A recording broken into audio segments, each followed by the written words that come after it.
এত তাড়াতাড়ি পুরো মধ্যপ্রাচ্য জুড়ে এমন তাণ্ডবলীলা শুরু করবে ইরান, এমনটা ভাবেনি ইসরায়েল এবং আমেরিকা। আগ্রাসনমূলক হামলার 1 ঘন্টার মধ্যে ইরান কাতারের আল উদেইদ, কুয়েতের আল সালিম, আরব আমিরাতের আল ধাপরা এবং বাহরাইনের 5ম নৌবহরের ঘাঁটিতে হামলা করেছে।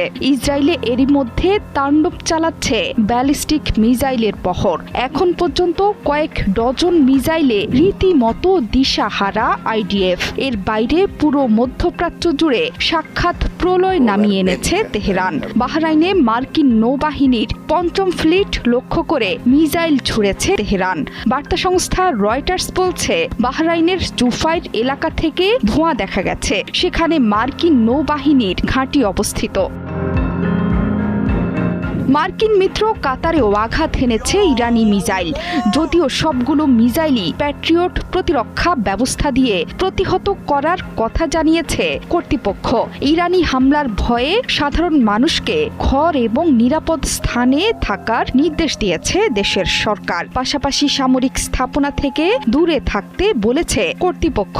একই খবর এসেছে বাহরাইন থেকেও। বিস্ফোরণের শব্দ পাওয়ায় নাগরিকদের নিরাপদ আশ্রয়ে থাকার নির্দেশ দিয়েছে কর্তৃপক্ষ। সংযুক্ত আরব আমিরাতের আবুধাবিতে পাওয়া গেছে বড় বিস্ফোরণের শব্দ।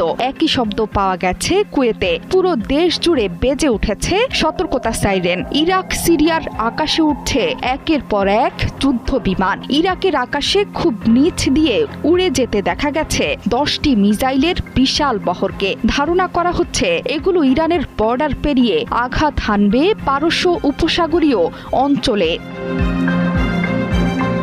এর মধ্যে কাতার আর বাহরাইনে থাকা মার্কিন নাগরিকদের সতর্ক থাকতে বলেছে যুক্তরাষ্ট্র। সেখানে